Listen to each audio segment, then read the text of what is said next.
अब हम सेगमेंटेशन को जो है सो एक डायग्राम के थ्रू समझने का कोशिश करते हैं। तो कैसे सेगमेंटेशन काम करता है वो चीज हम देखते हैं। तो सेगमेंटेशन ये जो है very close to user interface है, यानी कि यूजर के बहुत नजदीक है।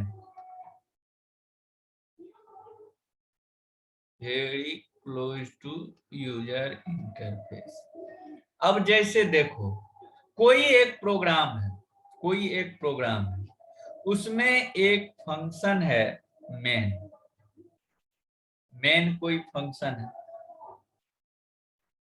ये मान के चलो प्रोग्राम, और इसको हम सेगमेंट में डिवाइड करते हैं। मेन को अलग कर दिए, एक मान के चलो कि प्रोग्राम है मीन फंक्शन, एक है मैक्स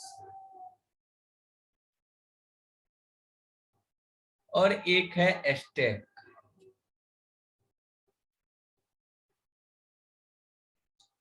ये हमारा वेरियस सेगमेंट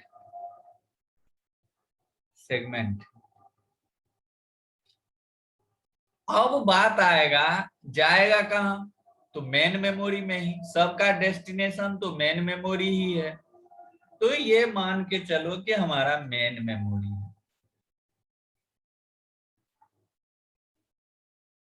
मेन मेमोरी को भी हम सेगमेंट बाय सेगमेंट डिवाइड कर दिए।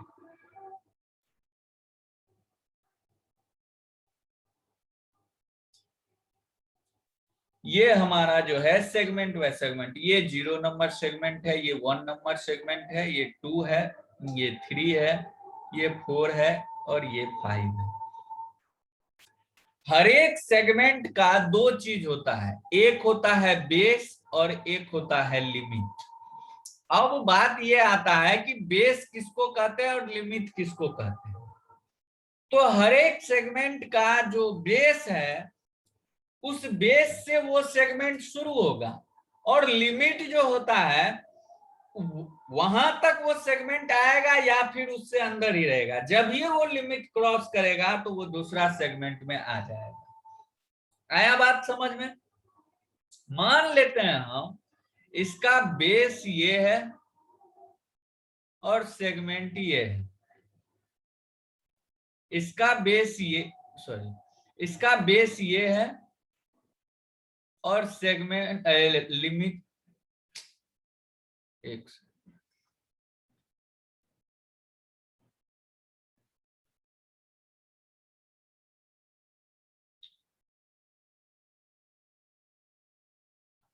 ये लिमिट, इसका बेस ये है और ये लिमिट। बेस और लिमिट समझ में आया ना? इसका बेस ये है और इसका लिमिट ही है। यानी कि जब भी सेगमेंट होगा तो इससे बाहर वो सेगमेंट नहीं जा सकता है। इससे बाहर जाएगा तो दूसरे सेगमेंट में इंटर कर गया। मान के चलो कि दो सेगमेंट को हम इसमें लाके रखे, मेन को यहां लाके रखे, अब मीन को हम यहां लाके रखे। ठीक है, हमारा सीपीयू जो है, सीपीयू वो क्या जनरेट करेगा? सीपीयू कौन सा एड्रेस जनरेट करता है? लॉजिकल। वेरी गुड, ये लॉजिकल एड्रेस जनरेट करेगा। लॉजिकल एड्रेस जब जनरेट करेगा तो इसमें यहां पर दो पार्ट होगा। एक होगा सेगमेंट नंबर और एक होगा ऑफसेट। अब जिस तरह से पेज टेबल हुआ करता था उसी तरह से सेगमेंट टेबल भी होता है। सेगमेंट टेबल भी होता है, सेम सब कुछ है। सिर्फ इतना जान लो कि वो पेज वाइज डिवाइड करता था, यानी कि वो डाटा का, स्टैक का, कोड का, तीनों का कॉम्बिनेशन डिवाइड करता था, और यहां पर तीनों को अलग अलग, सेम सब कुछ है। यहां पर दो पार्ट होगा। क्या सब पार्ट होगा? तो एक बेस होगा और एक लिमिट होगा।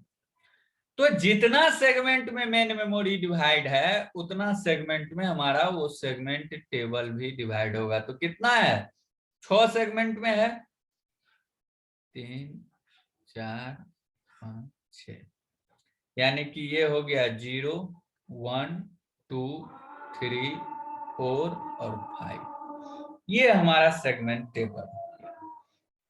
अब जब सीपीयू हमारा लॉजिकल एड्रेस जनरेट किया तो वो गया कहां, वो गया सेगमेंट नंबर।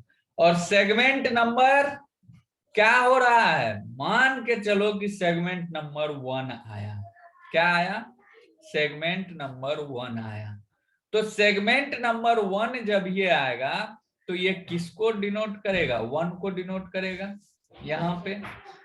और सेगमेंट नंबर 1 जब डिनोट हो गया तो यहां से क्या लेगा, ऑफसेट लेगा। क्या लेगा, ऑफसेट लेगा। लेकिन यहां पर एक चीज होगा कि ऑफसेट जो है वो देखेगा कि हमारा लिमिट से, अब मान के चलो कि इसमें 4 गो वर्ड है, यहाँ पर 0 1 2 3 4 वर्ड है, लिमिट इसका कितना है, 4 है या 3 है, और सेगमेंट आ गया 6। तो ये कभी मिलेगा क्या, ये ऑफसेट कहीं मिलेगा मेन मेमोरी में, नहीं मिलेगा। तो ये चेक करेगा कि ये ऑफसेट जो है वो हमेशा क्या होना चाहिए, लेस देन। क्या होना चाहिए, लेस देन किसका, तो लिमिट का। अगर लेस देन है, अगर लेस देन है तब क्या करेगा, तो ये जो सेगमेंट को डिनोट किया तो यहां से ये क्या आया, बेस एड्रेस आया। बेस एड्रेस आया कि नहीं आया, बेस से बेस एड्रेस आया ना सेगमेंट का। Yes. और इसमें ये क्या करेगा, तो ऐड कर देगा। क्या ऐड कर देगा, तो ऑफसेट ऐड कर देगा। क्या ऐड कर देगा, ऑफसेट। मान के चलो कि अगर बेस एड्रेस 1001 है तो अगर ऑफसेट 2 है तो क्या हो जाएगा 1001 प्लस 2, क्या हो जाएगा 1003। तो ये 1002 हुआ, 1003 इसको डिनोट करेगा ये कि नहीं करेगा, करेगा ना। Yes. तो इसीलिए इस ऑफसेट को इसमें ऐड करेंगे, तब जब ऐड हो जाएगा तब ये जाएगा यहाँ पर। यहाँ मान के चलो कि 100 है 0, 1001 आया, 1002, और यहाँ पर अगर 1001 है और 4 भाग में अगर हम डिवाइड करें तो ये 1002 हो गया, 1003 हो गया, 1004 हो गया। तो ये तब जाकर के डिनोट करेगा किसको, इसको डिनोट करेगा। आया बात समझ में। अब एक क्वेश्चन और उठता है कि यहाँ पर सेगमेंट टेबल है तो सेगमेंट टेबल रहेगा कहाँ, तो उसके लिए हमारा सेगमेंट बेस रजिस्टर होता है। क्या होता है, सेगमेंट बेस रजिस्टर होता है। सेगमेंट बेस रजिस्टर जो किसको स्टोर करके रखता है, सेगमेंट टेबल को स्टोर करके रखता है। यानी कि segment table information give the base address, give the base address, जो कि बेस एड्रेस हम यहां पर देखें। अब फिर से एक बार हम बता दे रहे हैं कि मान के चलो कि कोई एक प्रोग्राम है, उस प्रोग्राम को 4 सेगमेंट में डिवाइड किए, मेन है, मीन है, मैक्स है और स्टैक है। और यहां पर ये मेन, मीन, मैक्स और स्टैक 4। अब मेन मेमोरी जो है वो भी सेगमेंट में डिवाइड होगा। तो मेन मेमोरी हमारा मान के चलो कि 6 सेगमेंट में 0 से लेके 5 तक डिवाइड हुआ। जब ये मेन मेमोरी 6 सेगमेंट में डिवाइड हुआ तो ऑब्वियसली सेगमेंट टेबल भी बनेगा और सेगमेंट टेबल भी 6 सेगमेंट में डिवाइड होगा। तो वो हो गया। अब सीपीयू हमारा लॉजिकल एड्रेस जनरेट किया, सीपीयू लॉजिकल एड्रेस के साथ, ध्यान से सुनो, बहुत ही इंपॉर्टेंट है और ये तुमको पूछेगा ही पूछेगा, पेजिंग और सेगमेंटेशन, ये क्वेश्चन कोई दुनिया का ताकत रोक नहीं सकता है इसको, ये पूछना ही पूछना है, ठीक है। या तो पेजिंग पूछे या सेगमेंटेशन पूछे या दोनों में दोनों पूछ दे। तो जब सीपीयू लॉजिकल एड्रेस जनरेट किया तो हमारे पास लॉजिकल एड्रेस में क्या सब आया, सेगमेंट नंबर और ऑफसेट। सेगमेंट नंबर आया तो सेगमेंट नंबर से हमारे उस सेगमेंट पे चला गया। तो जैसे एग्जांपल के तौर पर यहां पर आया, मान के चलो 1 और यहाँ पर 3, हम डेसिमल में ही दे रहे हैं लेकिन रहता है बाइनरी में, तो 1 और 3 दे दिया, तो सेगमेंट नंबर 1 के पास गया, ठीक है। तो सेगमेंट नंबर 1 के पास गया और वहां से ऑफसेट को कंपैरिजन किया। किससे कंपैरिजन किया ऑफसेट को? लिमिट। लिमिट से। लिमिट से हमेशा ऑफसेट मिनिमम लेस होना चाहिए, अगर लेसर नहीं होगा तो फिर वो डाटा मिलेगा क्या? क्योंकि हमारा सेगमेंट ही कहता है कि जब भी किसी भी सेगमेंट में डाटा जाएगा तो बेस से लेकर के लिमिट तक ही जाएगा, जब ये लिमिट क्रॉस करेगा तो वो दूसरे सेगमेंट में इंटर कर जाएगा। तो हमारा किससे कंपैरिजन करेगा? लिमिट से। अगर लिमिट से ऑफसेट छोटा हुआ तो ऑब्वियसली डाटा हमको मिलेगा, अगर लिमिट से सेगमेंट ऑफसेट छोटा नहीं हुआ तो वो डाटा हमको नहीं मिलेगा। तो अगर छोटा हो गया तब क्या किया, बेस एड्रेस, उस सेगमेंट के बेस एड्रेस में किसको जोड़ दिया? ऑफसेट को जोड़ दिया। किसको जोड़ दिया? ऑफसेट को जोड़ दिया।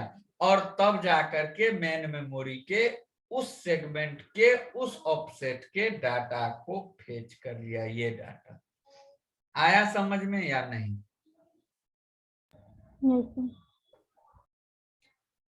पूरा क्लियर है? इनपुट आउटपुट इंटरफेस ये क्या करता है? इनपुट आउटपुट इंटरफेस क्या करता है? अब देखो कि जैसे कोई भी इंफॉर्मेशन इंटरनल स्टोरेज और एक्सटर्नल स्टोरेज के बीच में अगर ट्रांसफर करना हो, अब बात है कि इंटरनल स्टोरेज किसको कहते हैं और एक्सटर्नल स्टोरेज किसको कहते हैं। तो इंटरनल स्टोरेज कहने का मतलब हो गया कि सीपीयू मेमोरी, इंटरनल स्टोरेज कहने का मतलब हो गया सीपीयू एंड मेमोरी, और एक्सटर्नल स्टोरेज कहने का मतलब हो गया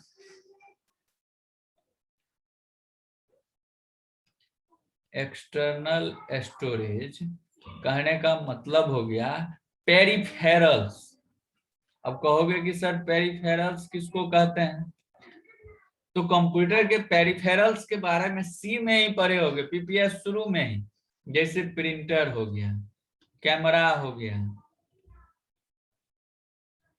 मॉनिटर हो गया, ईटीसी, ये सब एक्सटर्नल जो है, सो इंटरफेस एक्सटर्नल स्टोरेज है, ये सब का सब क्या कहलाता है? पेरिफेरल्स कहलाता है। और इंटरफेस, इस दोनों के बीच में जो है सो ये वर्ड आता है इंटरफेस, जो कि एक सर्किट होता है। क्या होता है? सर्किट होता है। तो ये इंटरनल स्टोरेज और एक्सटर्नल स्टोरेज के बीच में, इंटरनल स्टोरेज और एक्सटर्नल स्टोरेज के बीच में जो इंफॉर्मेशन ट्रांसफर होता है, इंफॉर्मेशन ट्रांसफर होता है, वो ट्रांसफर जिस मेथड के द्वारा होता है वही क्या कहलाता है? वही क्या कहलाता है? Input output interface. यानी कि इंटरनल स्टोरेज और एक्सटर्नल, इंटरनल कहने का मतलब सीपीयू और मेमोरी से पेरिफेरल्स के बीच में जो इंफॉर्मेशन इंटरचेंज होता है या इंफॉर्मेशन ट्रांसफर होता है, वही ट्रांसफर जिस मेथड के थ्रू होता है वही मेथड क्या कहलाता है? इनपुट आउटपुट इंटरफेस कहलाता है। यानी कि हम इसको लिख सकते हैं, provides provides the method for transferring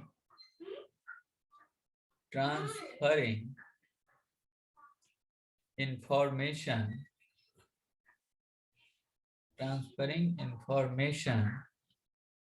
between किसके किसके बीच, between internal storage and external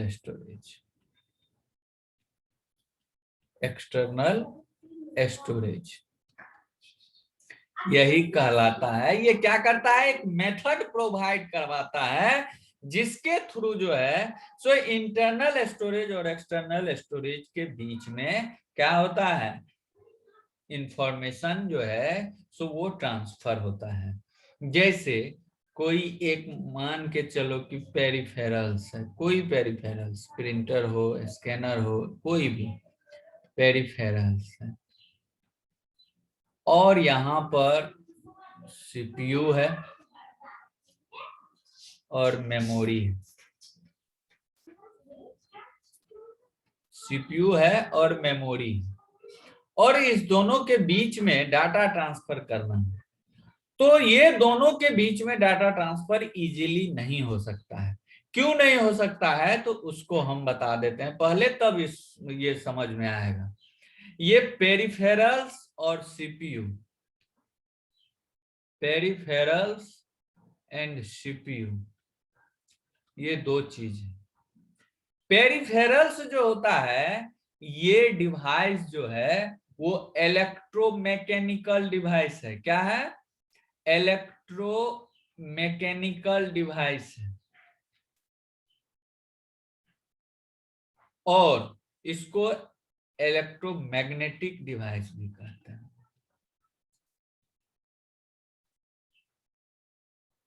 लेकिन सीपीयू क्या है जी, कौन सा डिवाइस है, सीपीयू कौन सा डिवाइस है, ये इलेक्ट्रॉनिक डिवाइस है। एक चीज बताओ कि जो भाषा, जो लैंग्वेज इलेक्ट्रोमैकेनिकल या इलेक्ट्रोमैग्नेटिक का होगा, क्या वही भाषा इलेक्ट्रॉनिक डिवाइस का होगा? होगा क्या?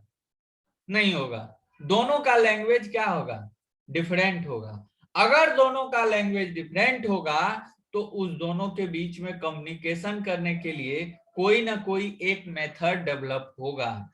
हम इंग्लिश बोलें, तुम हिंदी बोलो, तुमको इंग्लिश समझ में ना आए, हमको हिंदी समझ में ना आए, तो इस दोनों हमारे तुम्हारे बीच अगर कम्युनिकेशन करना हो तो बीच में एक ट्रांसलेटर को रखना पड़ेगा कि नहीं रखना पड़ेगा? ऑब्वियसली रखना पड़ेगा। तो इसी तरह से पेरिफेरल्स डिवाइस इलेक्ट्रोमैकेनिकल या इलेक्ट्रोमैग्नेटिक डिवाइस है, और सीपीयू इलेक्ट्रॉनिक डिवाइस है। दोनों का लैंग्वेज चेंज है और दोनों के बीच में हमको इंटरफेस करवाना है, यानी कि कम्युनिकेशन करवाना है। तो उसको कम्युनिकेशन कराने के लिए एक मेथड डेवलप करना होगा जो इलेक्ट्रोमैकेनिकल के भाषा को सीपीयू को समझा सके उसके भाषा में, और सीपीयू के भाषा को इलेक्ट्रोमैकेनिकल को समझा सके उसके लैंग्वेज में, पेरिफेरल्स के लैंग्वेज में। तो यही जो है सो इनपुट आउटपुट इंटरफेस है। दूसरा सबसे बड़ा बात एक चीज है कि यहाँ पर पेरिफेरल्स का डाटा फ्लो जो होगा वो क्या होगा, डाटा ट्रांसफर रेट क्या होगा, सीपीयू के रिस्पेक्ट में स्लो होगा कि फास्ट होगा? पेरिफेरल्स का data transfer rate respect to CPU slow होगा या फास्ट होगा? ऑब्वियसली स्लो होगा। हम जानते हैं कि सीपीयू सबसे फास्ट डिवाइस है, तो ऑब्वियसली स्लो होगा। और सीपीयू फास्ट होगा तो तुम भाग रहे हो 20 किलोमीटर पर आवर के स्पीड से, हम भाग रहे हैं 10 किलोमीटर पर आवर के स्पीड से, और हम दोनों को अगर मिलना है तो बीच में कोई ना कोई तो रास्ता निकालना पड़ेगा। या तो तुम स्पीड कम करो या हम स्पीड बढ़ाएं, या दोनों के बीच में कोई ना कोई मेथड तो लगाना होगा जिससे कि दोनों का मिक्सअप हो सके, दोनों आदमी मिल सके। होगा कि नहीं होगा? तो यही ये काम कौन करता है, वही मेथड करता है, वही इनपुट आउटपुट इंटरफेस करता है। Data transfer rate, data transfer rate is slow respect to किसके, सीपीयू। इसका डाटा ट्रांसफर रेट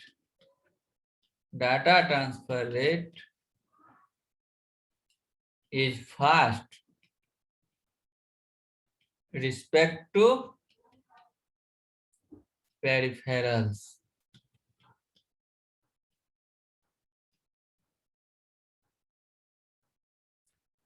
और एक बात, हमारा पेरिफेरल्स का जो डाटा होता है वो किसके फॉर्म में होता है, कोड के फॉर्म में होता है। और सीपीयू किसके फॉर्म में होता है, सीपीयू डाटा किस फॉर्म में समझता है, अभी हम तुरंत पेजिंग बताए हैं। बाइंड, डाटा पे याद करो, set associative mapping, direct mapping, paging, segmentation. Data जब भी सीपीयू रीड करता है तो वर्ड के रूप में रीड करता है। याद है कुछ, 4 वर्ड 8 वर्ड कर रहे थे हम। मैपिंग याद करो, set associative mapping, direct mapping, उसमें वर्ड का हम चर्चा कर रहे थे कि नहीं कर रहे थे। तो जब भी सीपीयू हमारा डाटा लेता है किस फॉर्म में लेता है, वर्ड के फॉर्म में लेता है। लेकिन जब पेरिफेरल्स होता है तो वो किस फॉर्म में आता है, किस फॉर्म में आता है, कोड के फॉर्म में। Data is in the form of code, और यहां पर data is in the form of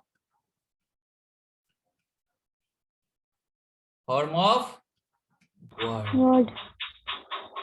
अब ये तीनों चीज है, ये तीनों डिफरेंट है। इसका जो है सो ट्रांसफर रेट स्लो है, इसका इलेक्ट्रोमैग्नेटिक डिवाइस है और ये कोड में डाटा देता है। इसका ये इलेक्ट्रॉनिक डिवाइस है, ट्रांसफर रेट फास्ट है और ये वर्ड में देता है। तो इस तीनों का कॉम्बिनेशन अगर इस पेरिफेरल्स और सीपीयू के बीच में अगर डाटा का ट्रांसफर करना हो, पेरिफेरल्स टू सीपीयू या सीपीयू टू पेरिफेरल्स करना हो, तो इसी के लिए जो है सो एक इनपुट आउटपुट यानी कि एक इंटरफेस बनता है। इंटरफेस मतलब क्या, ऑपरेटिंग सिस्टम का डेफिनेशन जब भी तुमसे पूछता है तो तुम यही बताते हो कि established interface between user and hardware. कहते हैं कि नहीं कहते हैं? तो क्यों कहते हैं, क्योंकि हार्डवेयर का भाषा हम नहीं समझते हैं, हार्डवेयर कुछ और तरीके से समझता है, हम कुछ और तरीके से समझते हैं, हम कुछ और भाषा में इनपुट देते हैं।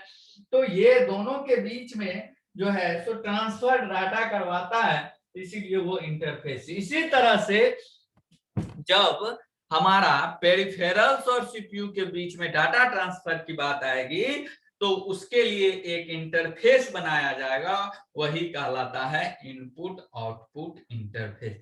सबसे पहली बात तो ये जान लो कि इनपुट आउटपुट इंटरफेस कहते किसको है, तो जब हमारा किसी भी इंटरनल स्टोरेज और एक्सटर्नल स्टोरेज के बीच में किसी भी तरह का इंफॉर्मेशन ट्रांसफर करना हो तो वही जो है जो एक मेथड बनता है, वही मेथड क्या कहलाता है, इनपुट आउटपुट इंटरफेस कहलाता है।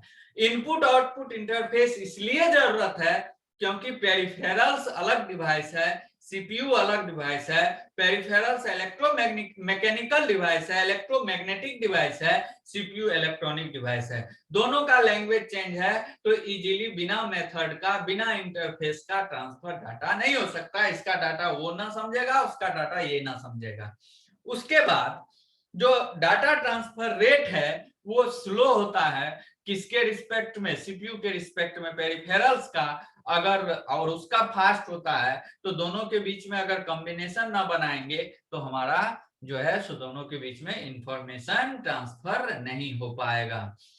पेरिफेरल्स का डाटा कोड के फॉर्म में होता है और सीपीयू का डाटा वर्ड के फॉर्म में होता है। तो जब हमारा इंटरफेस नहीं हो पाएगा, जिस तरह से हम ऑपरेटिंग सिस्टम में कहते हैं कि हम हाई लेवल लैंग्वेज देते हैं, वो मशीन लेवल लैंग्वेज समझता है, इसीलिए उस बीच में हम इंटरफेस एस्टेब्लिश करते हैं। तो इसी चीज के लिए किसका यूज किया गया है? इनपुट आउटपुट इंटरफेस का। कोई कंफ्यूजन तो बताओ। अब जब हम इस पे जाएं तो यहाँ पर एक लाइन हम खींच देते हैं, जो कि ये इसको डाटा देगा, ये इसको डाटा देगा, और यहाँ से इसको डाटा, और इसी लाइन को हम यदि कहें तो स्पेशल कम्युनिकेशन लाइन कह सकते हैं। जैसे ट्रांसलेशन कहते हैं हम, उसी तरह से स्पेशल कम्युनिकेशन लाइन कह सकते हैं। अब देखो सीधा साधा एग्जांपल है कि तुम प्रिंटर लेते हो कि नहीं लेते हो।